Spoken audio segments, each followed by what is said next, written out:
श्री शिवाय नमस्तुभ्यम हर हर महादेव। 26 नवंबर को है देव दीपावली।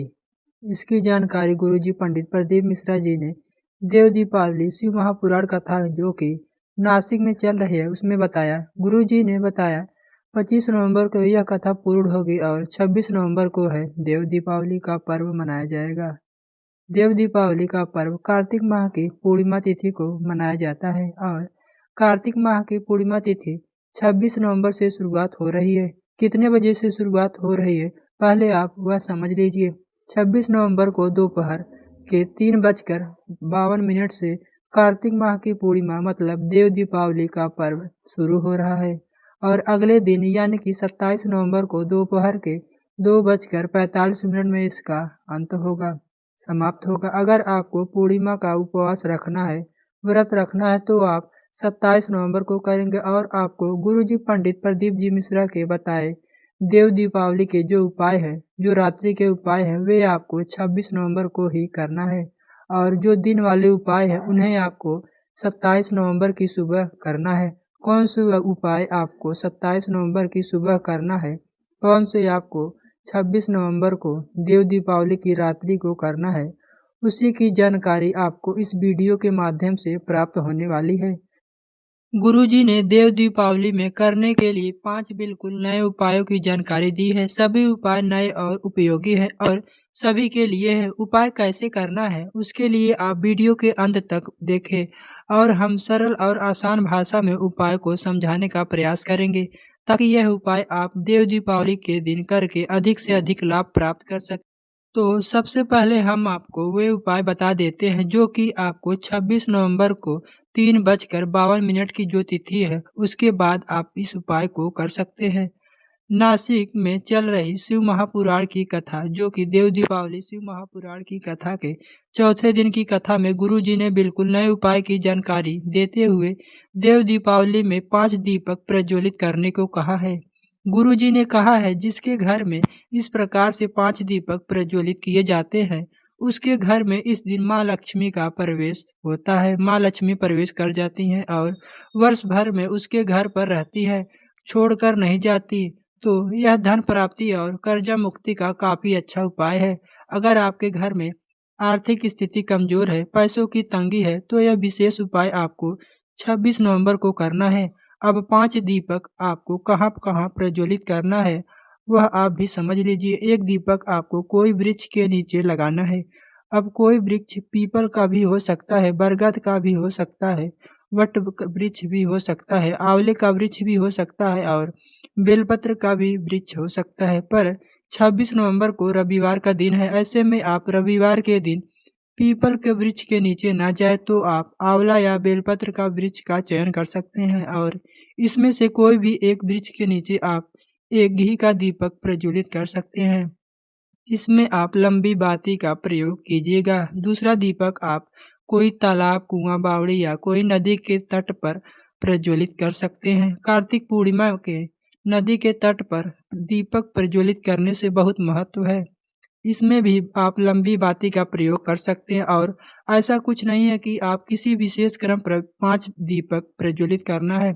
आप दीपक प्रज्वलित करने का क्रम आगे पीछे भी कर सकते हैं। पहले आप नदी के घाट में भी प्रज्वलित कर सकते हैं, उसके बाद आप वृक्ष के नीचे भी प्रज्वलित कर सकते हैं। एक और तीसरा दीपक आपको जो है वह आपको अपने घर में जो तुलसी माता का क्यारा होता है उसके पास आपको प्रज्वलित करना है। इसमें भी आपको लंबी बाती का प्रयोग करना है। इसके बाद आपको एक और जो दीपक है मतलब कि चौथा दीपक भगवान शिव के मंदिर के चौखट के पास या शिवालय के अंदर प्रज्वलित करना है। इसमें आप गोल बाती का प्रयोग कर सकते हैं। पांचवा और आखिरी दीपक आपको अपने घर के बाहर बनी हुई रंगोली या फिर चौक बना हुआ है उस पर आपको प्रज्वलित करना है।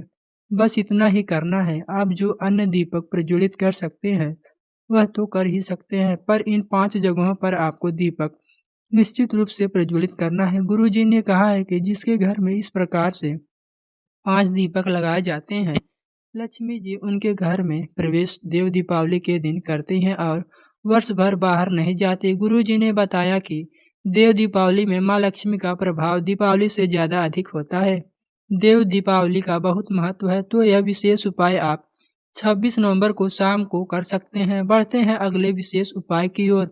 गुरु जी ने कहा है कि देव दीपावली शिव महापुराण की कथा के चौथे दिन कथा में शीघ्र विवाह वाला एक विशेष उपाय गुरु जी ने बताया है, जिसमें गुरु जी ने माता अशोक सुंदरी के स्थान पर एक बेलपत्र अर्पित करने को कहा है। बेलपत्र इस प्रकार से अर्पित करना है कि बेलपत्र की डंडी जलाधारी की ओर होना चाहिए।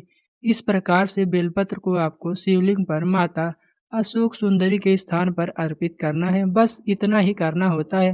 पर अगर आप बेलपत्र शाम को अर्पित कर रहे हैं तो आप 26 नवंबर को अर्पित कर सकते हैं। और अगर आप 27 नवंबर को अर्पित करना चाहते हैं तो आप 27 नवंबर को भी सुबह 1 बजे के पहले बेलपत्र को माता अशोक सुंदरी का स्थान जो है शिवलिंग में होता है उस पर आपको अर्पित कर सकते हैं। आप उस व्यक्ति या उस बालक या उस बालिका से अर्पित करवाएं जिनका विवाह नहीं हो रहा है, 40 वर्ष के हो गए हैं, रिश्ते आना बंद हो गए हैं। गुरुजी ने कहा है कि अगले वर्ष की देव दीपावली आएगी, उससे पहले उनका विवाह तय हो जाता है, अच्छा रिश्ता मिलता है, मंगल विवाह होता है।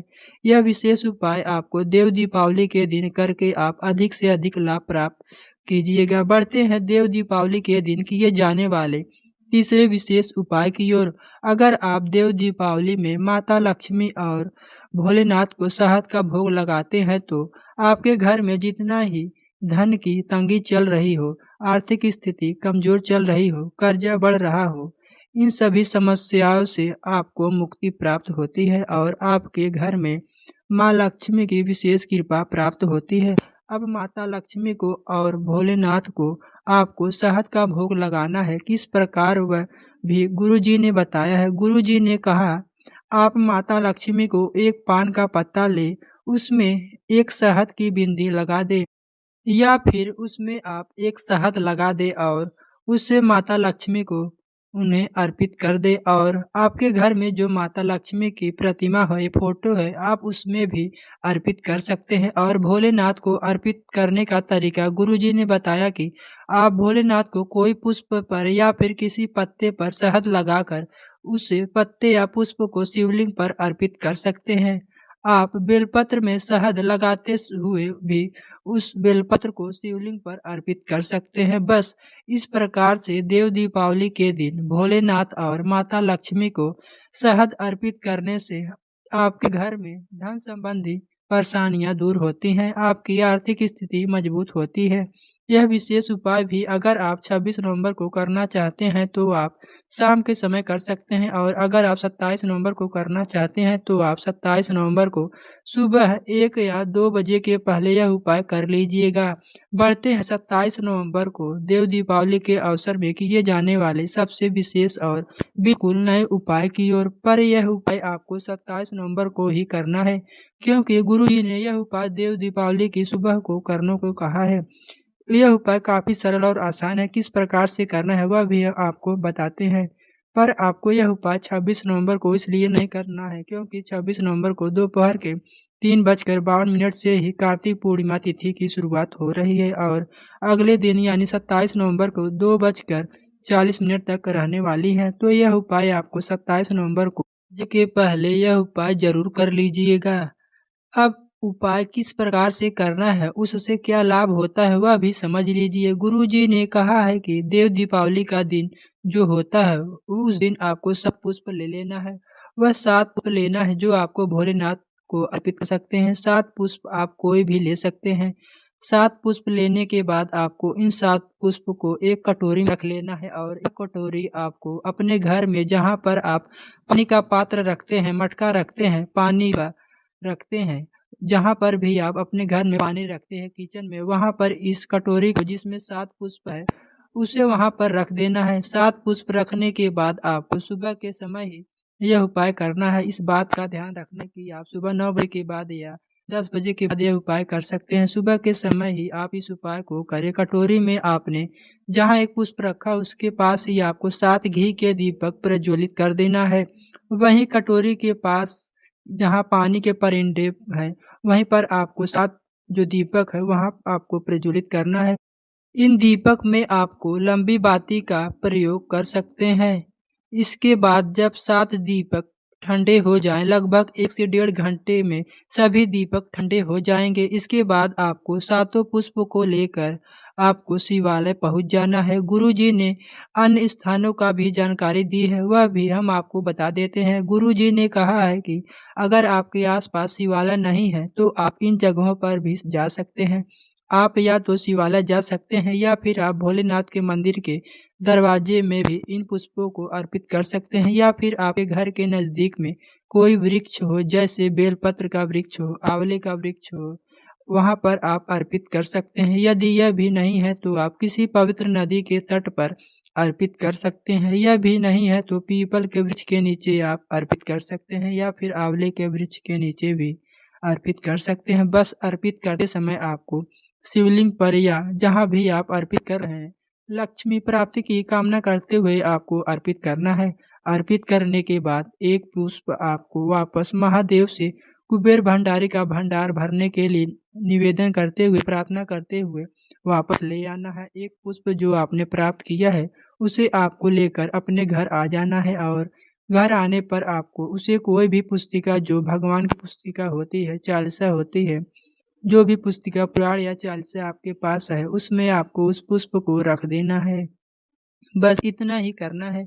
यह उपाय अगर आप 27 नवंबर को कर रहे हैं तो आपको यह उपाय सुबह 2 बजकर पहले ही कर लेना है, यानी कि 2 बजे के पहले कर लेना है। पुष्प आपको वर्ष भर उसी पुस्तिका में रखने देना है। गुरुजी ने कहा है कि अगले वर्ष की देव दीपावली आएगी तो आप देखेंगे कि कुबेर भंडारी ने क्या कृपा की है।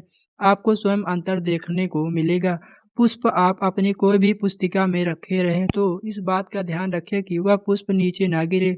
वर्ष भर उसी को आप संभाल कर रखना है। यह उपाय आपको 27 नवंबर को इसलिए हमने करने को कहा है क्योंकि 26 नवंबर को सुबह आप इस उपाय को नहीं कर सकते, क्योंकि 26 नवंबर की सुबह तिथि नहीं लग रही है पूर्णिमा की, और पूर्णिमा की तिथि 27 नवंबर को सुबह रहेगी। हमने आपको पूरी जानकारी दे दी है।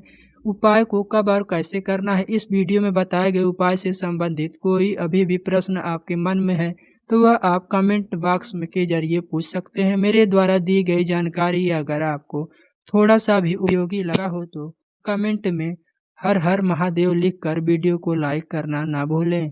मिलते हैं एक नए वीडियो में नई जानकारी के साथ। श्री शिवाय नमस्तुभ्यम। हर हर महादेव।